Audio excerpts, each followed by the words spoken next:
ロシアの歴史29、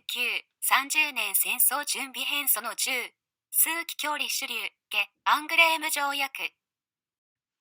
前回はフランス王ヘンリー4世の2番目の奥さん、ルイ13世の母親もまたメディチ家出身であったというところで話を終えました。この女性、ヘンリー4世の2番目の奥さん、ルイ13世の母親、マリー・メディチはメディチ家本流ではなく、メディチ家支流、メディチ・ポポラーノの出身でした。だからといって、フランスに対するメディチの影響力が弱まることはなかったろうと思います。事実、メディチ家の本拠地、フィレンツェからマリー・メディチの助言役として彼女の結婚と同時にコンチーノ・コンチーニがフランス宮廷政治に入ってきました。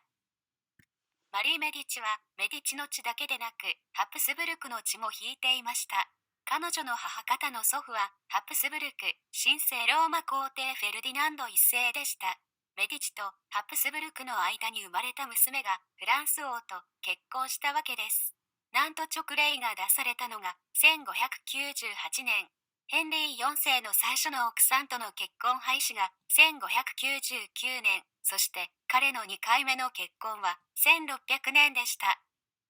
おそらくなんと勅令をより強固なものとするため、ヘンリー4世はカソリック権威の中枢を担っていたローマやメディチやハプスブルクが納得できる女性との結婚を受け入れたのだと思います。ヘンリー4世にとって2回目の結婚はカソリックへの改宗同様、フランスに平和と安定をもたらすための政治的決断であったように思われます。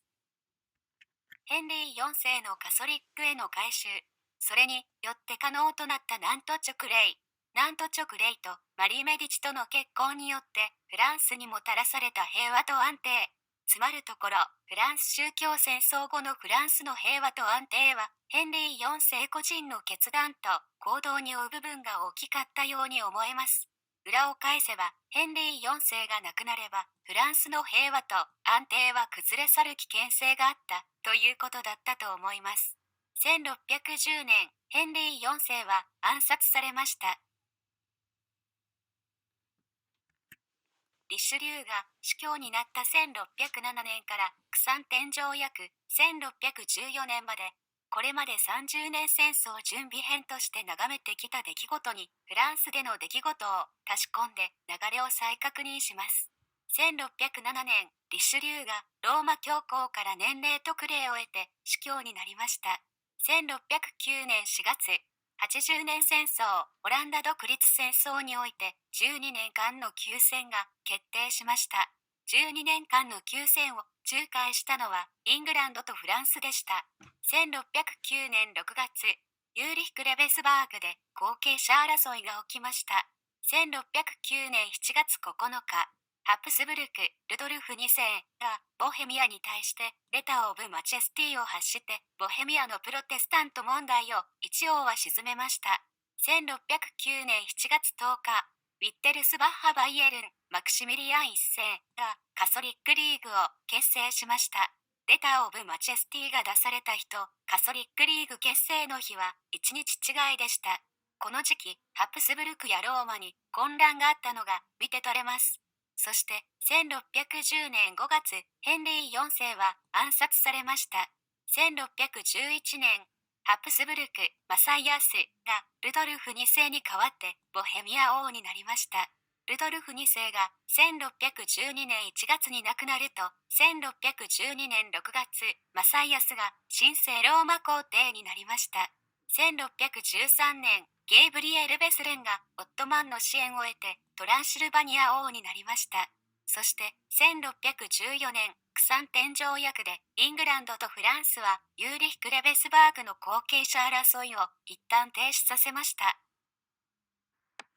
話をフランスへ戻します。ヘンリー4世亡き後、フランス王はヘンリー4世とマリー・メディチの間に生まれた息子、ルイ13世に引き継がれました。まだ幼かったルイ13世の後継役を母親のマリー・メディチが務めることになりました。再度言及します。マリー・メディチにはコンチーノ・コンチーニという助言役が付随していました。彼はマリー・メディチの結婚と同時にメディチの本拠地フィレンツェからフランスへやってきたメディチの代理人のような存在だったように思えます。ヘンリー4世が急逝した後のフランスにはローマ、メディチ、そしてハプスブルクが望んだような形が出来上がったように思えます。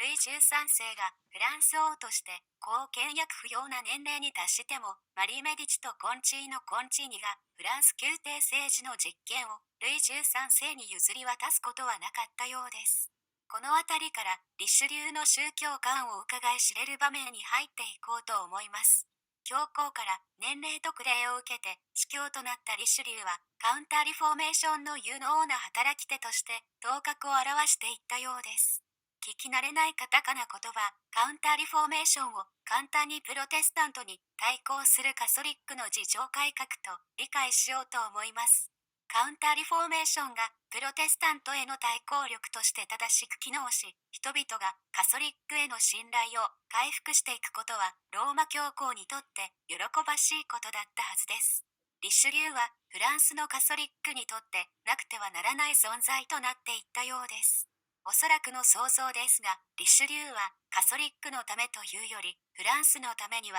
キリスト教には何らかの改革が必要だと考え、それを自ら率先実行したのだと思います。カソリックへ高い貢献を果たし、ローマからも高く評価されていたリシュリューは、マリー・メディチの覚えもめでたく、1616年、コンチーノ・コンチーニによって外務大臣に取り上げられ、フランス宮廷政治の中心に入っていったようです。その一方で、1616年、リシュリューはいかにもリシュリューらしいと思える行動もしていました。フランスの権益がマリー・メディチとコンチーノ・コンチーニの欲しいままにされていることを、当然ながらフランスの多くの人たちは心よく思っていませんでした。メディチに対するフランスの不満を代表していたのがヘンリー2世コンデでした。ここでチェックポイント、ヘンリー2世コンデを設定します。ヘンリー2世コンデというのは、ヘンリー4世の父方のいとこだったヘンリー1世コンデの息子です。ここで思い返したいのは、シュマルカルデン戦争です。新興勢力ともいえるフランスのプロテスタント勢力が、フランス宮廷政治において実力を持つようになったのは、彼らが神聖ローマ帝国との戦いにおいて有能な働きをしたからでした。シュマルカルデン戦争末期、フランスはシュマルカルデン同盟を率いていたウェッテルイン・アーネスト分家のモーリスとの協定により、オランダに近いライン川西岸地域をハプスブルクから奪い取りました。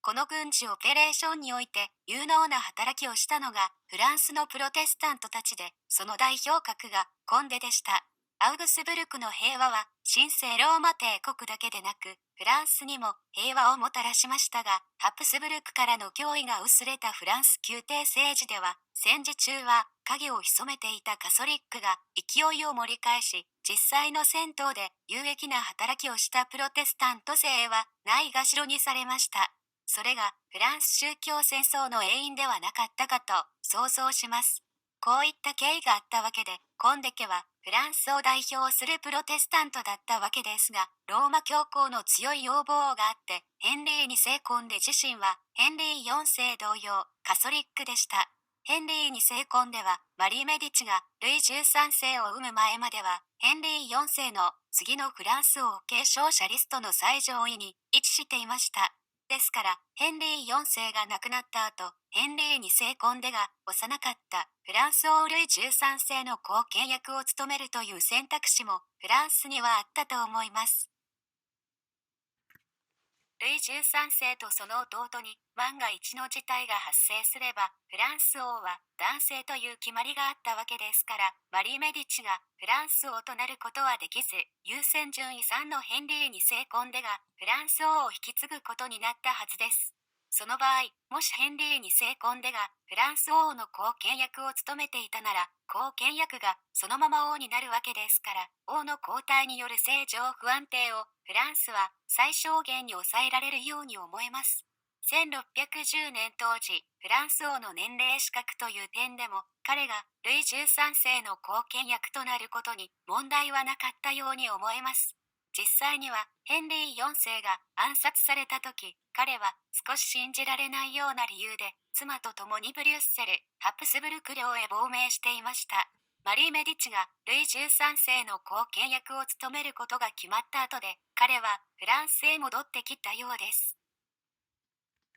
マリー・メディチのフランス王女戴冠式が1610年5月13日、ヘンリー4世が暗殺されたのはその翌日、1610年5月14日。そしてその当日、ヘンリー2世婚では妻と共にハプスブルク領へ亡命していました。ヘンリー2世コンデがルイ13世の後見役とならなかった経緯に疑念を抱いて、チェックポイントヘンリー2世コンデを終了し、話をリシュリューへ戻します。時は1616年です。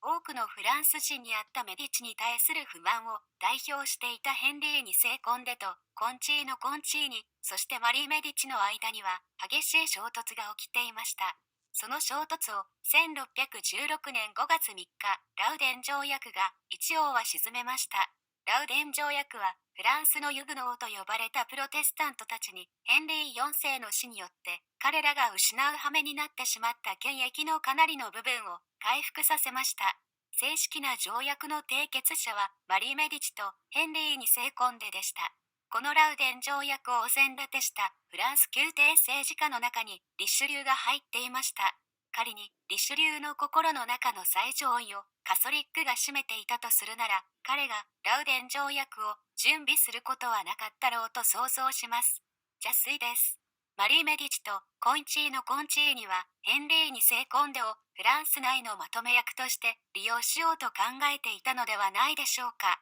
その分の報酬もメディチによって用意されていたはずです。出会ったからヘンリー2世コンデはルイ13世の後見役になることをマリー・メディチに譲り、ヘンリー4世が暗殺された日、彼と彼の妻はフランスにはいなかったという想像です。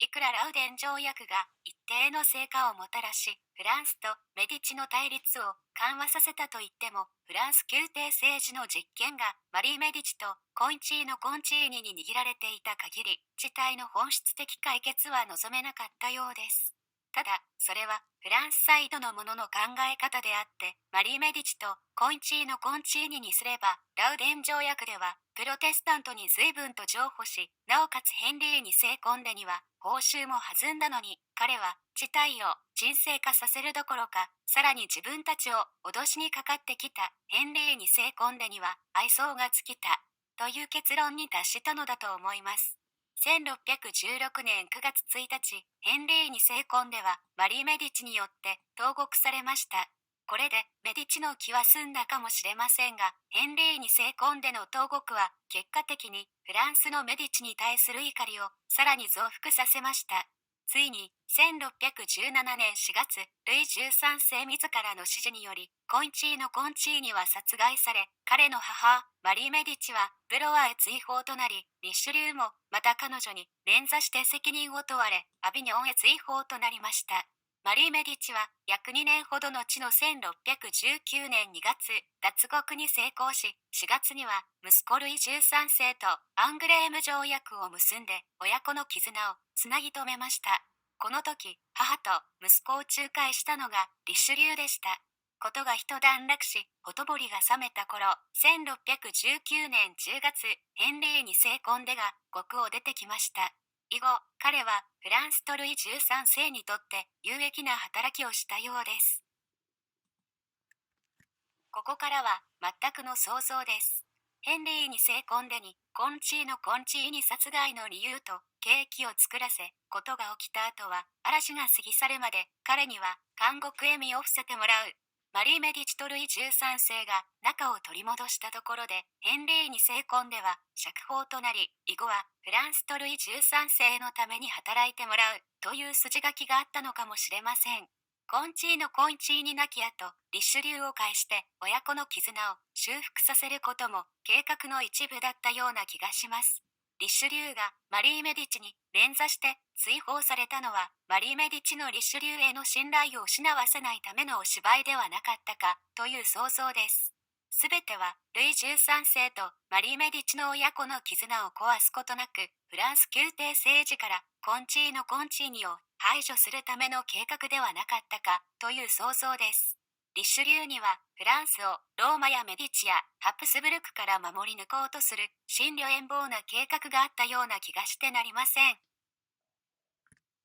彼はリシュリュー家をルソン司教区のカソリック教会から守るため自ら司教になりました。彼がフランスとヘンリー4世の息子ルイ13世をローマやメディチから守るため自分が枢機卿になろうと計画したとしても、それはそこまで無理のない発想だったような気がします。枢機卿になったとしてもカソリックのすべてを掌握できるわけではありません。枢機卿になるということは教皇への道を開くという意味もあったかもしれません。ただ、いくらリシュリューがローマ教皇になったからといってルイ13世を神聖ローマ皇帝にすることは現実的ではなかったと思います。とはいえ、リシュリューがローマカソリックの最高位につくことはフランスのハプスブルク対策には大きなメリットをもたらせたように想像します。1. オランダ独立を防ごうとしていたスペインハプスブルクにあった大義名分カソリックの正当性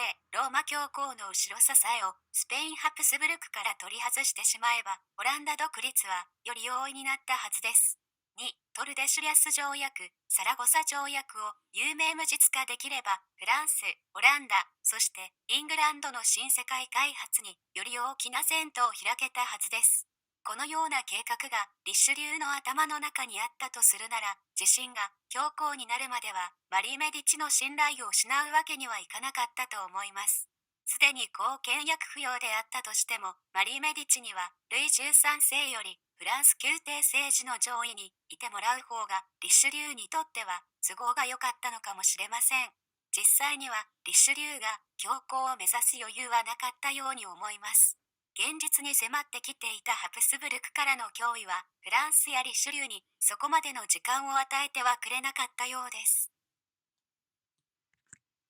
リシュリューとフランスについての話を進めているうちに1614年のクサンテン条約を過ぎ越してしまいました。1614年のクサンテン条約からボヘミア反乱、そしてハンガリー王がゲーブリエル・ベスレンへ変わったところまでもう一度記憶を呼び戻しながらどういった順序で歴史は動いていったのかを整理し直します。1614年クサンテン条約ユーリヒク・レベスバーグの後継者争いはイングランドとフランスの仲介によって一旦停止しました。1616年ラウデン条約フランスのプロテスタント勢力が一定の権益を回復しました。1617年4月、ルイ13世の指示によってコンチーノ・コンチーニが殺害されました。1617年6月、ハプスブルク・マサイアスに代わってフェルディナンド2世がボヘミア王になりました。1618年5月、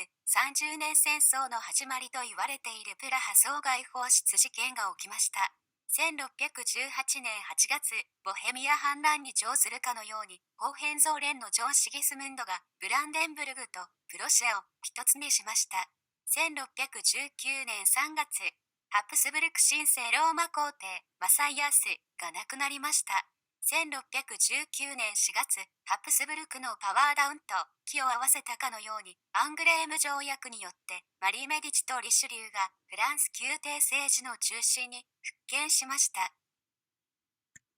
少し先行して30年戦争の契機と言われているボヘミア反乱の概況を下見しておこうと思います。ボヘミア王となったフェルディナンド2世がカソリックを強力に推し進めた結果、ボヘミアにはハプスブルクに対する強い反発が生まれました。プラハ総外放出事件に続いて、ボヘミアのプロテスタント勢力は1619年8月26日、ウィッテルスバッハ・ハイデルベルクのフレデリック5世をフェルディナンド2世に代わる新しいボヘミア王に指名しました。